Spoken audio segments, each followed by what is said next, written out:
The next person I'm bringing up, one of my great friends in the business. Stay standing. I grew up with Shin, and I'll tell you, one of the most talented, funniest, all-round, well-rounded guys, married, 4 kids, living the dream. But I'll tell you, I knew John before the dream happened. I knew how hard he worked, what he did, and how much he sacrificed. And I'll tell you, he is definitely a blessing at WFG. Please, let's give it up to our good friend and great leader, Mr. Shin. Introducing Executive Vice Chairman, Shin.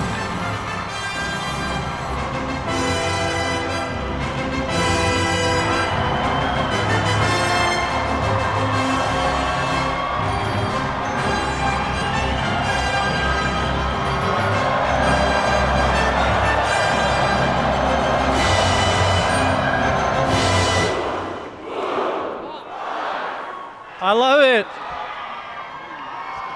All right. Can you guys hear me okay? All right.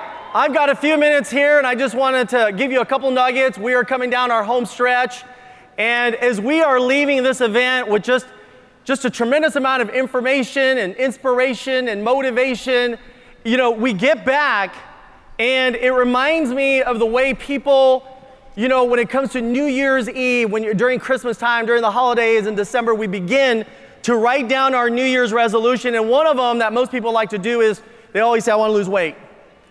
And so they start hitting the gym, right? They go to the 24-hour fitness, they go to whatever, the LA Fitness, wherever your local gyms are, they get there, they do the tour, they get enrolled. Now you're paying $50 for the rest of your life. And like the first couple days, or the first couple weeks in the new year in January, you show up and it's almost impossible to find parking. And because everybody's trying to get their New Year's resolution thing going on, right? But within a month, you go back in February and the parking lot is empty all over again. And that's because people just lack discipline. You today and yesterday and the day before, you hit all these different meetings, you're inspired, you're motivated. Most of you have said, I'm gonna be that person up on that stage next year. I'm gonna be the person who's gonna get promoted to this level or whatever. I'm gonna make this kind of money. Well, that's great, you know, because you're here, you're in this environment. What concerns me is when you leave, what are you really going to do? And I want you to know that you cannot go away, you're gonna go away, but I don't want you to feel like, gosh, stay confused. Like, I don't want you to feel like you don't know what you're supposed to do. I'm gonna tell you what you need to do. When you go back, what you gotta focus on is recruiting. That's it. I mean, some of you go, oh, I want to go do this, I want to go get this license, whatever. No, the name of the game is recruiting. You've got to go and recruit. Now, I know a lot of you in this room are going to say, man, this is like one of those things. You know, it's like, it's all about recruiting. Look, everything is about recruiting. You look at NCAA, right? Sports teams, what are they doing? They're recruiting on high school campuses. When you look at the NFL or any pro team, they're recruiting right now at different college campuses, right? Different church groups are always recruiting. They're all over the place, right? I mean, the military is recruiting. The Girl Scouts are recruiting. The Cub Scouts, the Boy Scouts, they're recruiting. Corporate America is recruiting. They get headhunters to go and recruit. I don't understand why you are so reluctant to say, I want to recruit people when everybody else recruits. Think about that. Even Jesus was a recruiter. And guess what? Jesus went 12 wide. And look at his hierarchy now.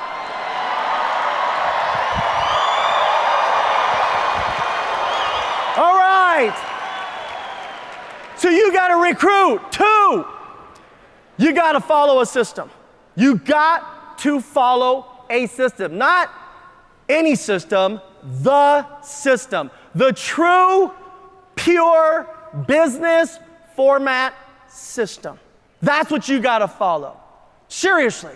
I watched the movie when I was a young kid, and it reminded me, you know, today it goes, man, if she could do this. Think about this movie. It's called The Wizard of Oz. How many of you guys saw that movie? All right. What was the name of the girl in the movie? What's her name? Dorothy. And what city was she from? Kansas. And she landed somewhere in her house with her little dog named, you have seen it. And where did she land? They landed where? Oz, the land of Oz. In that famous scene where she comes out of the house, she's holding her little dog, and she says, Toto, I don't think we're in Kansas anymore. And she comes out of the house, and she begins to walk around, and these little people came out, and they were called what? The Munchkins. And they all started coming out. And she says, I want to go home. I want to go home. I want to be with my family. She had a dream. And the first Munchkin came out and said, follow the yellow brick road. And then the other one came out and said, follow the yellow brick road. And then the three twins came out. Remember those guys? They were called the Lollipop Boys. Do you guys remember those? Remember, we are the Lollipop Boys, the Lollipop Boys, the Lollipop Boys. Remember that? Hey. And she followed the yellow brick road, following a system to get to where she wanted to go. And along the way, even Dorothy went 3 wide. She recruited the Tin Man, the Scarecrow, and the Lion, who had no heart, who had no brain, who had no courage, and you're gonna recruit those kinds of people too.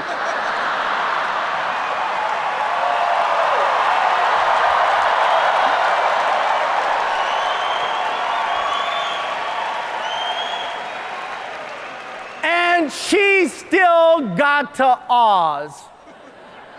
Hey, I want you to know that if you follow the system and you go recruit a big fat team, we will see you up on this platform next year. But I want you to know, when you walk out of here and you march back home, you drive home, fly home, whatever it is, I want you to walk in on Monday morning to your job. And I want you to walk in there, and when you see your boss, that day on Monday, you do not walk in with jeans and slippers and, whatever it is, t-shirt. You're gonna wear your best suit. And when you wear your best suit, people are gonna think, whoa, what's up with that guy? He's wearing a suit today.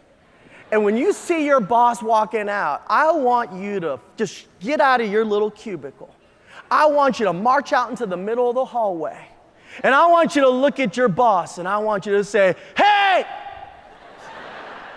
With a little confidence. And your boss is gonna turn around and look at you. He or she's gonna walk over with their clipboard, little pocket protectors. Are you talking to me? And just for a second, hey, you!